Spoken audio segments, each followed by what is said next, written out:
Given all the catastrophic flooding that's been happening, I think we should revisit the freeboard in our design. Freeboard. F-R-E-E-B-O-A-R-D. Freeboard.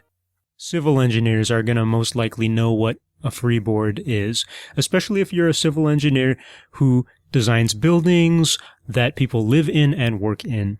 And if they are buildings that are around flood-prone areas or areas close to bodies of water, such as Houston, Texas.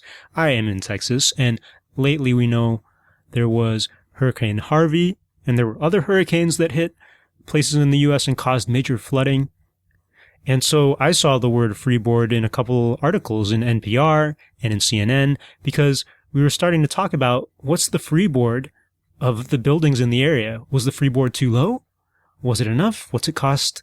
What's the cost going to be to raise the freeboard? So what's a freeboard? Okay, to define what a freeboard is, just think of a structure.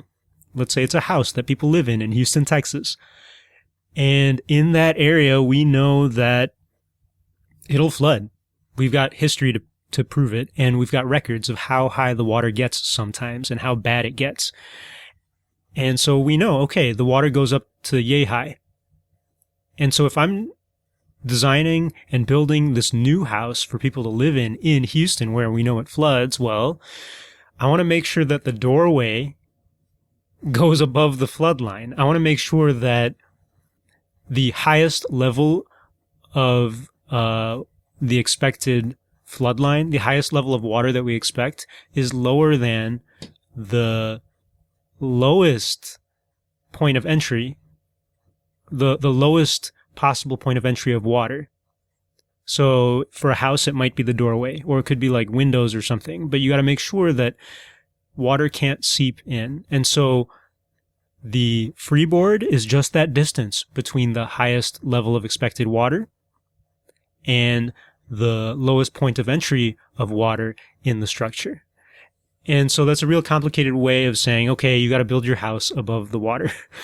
Where does this word come from? It's actually quite old, a couple hundred years old, and the word freeboard is not just used in structural engineering. It's used in boats and boating because it describes the distance of the sea level and the deck, because you don't want water to get on the deck. So, okay, that's an important measurement. You got to make sure you got a certain distance there. In Houston, Texas, apparently the codes said that we had to have a 1-foot freeboard. So they looked back 100 years, saw the worst case flood, and said, okay, we should build our houses 1 foot higher than this.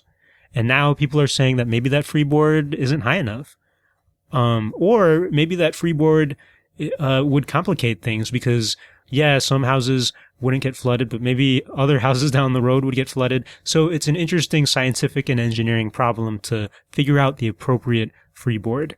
And right now it is an appropriate discussion to be having. We're still having it. Engineers got to be part of that discussion. That is our engineering word of the day. Don't forget it. It's freeboard. Hey there, this is your engineer Pius, just saying thanks for listening to the engineering word of the day. I also have another podcast called the K-12 Engineering Education Podcast, and it's a very uncreative name, all about engineering education in K through 12 before college. If you like that stuff, please go on over to k12engineering.net and take a listen. It's good stuff. Thanks.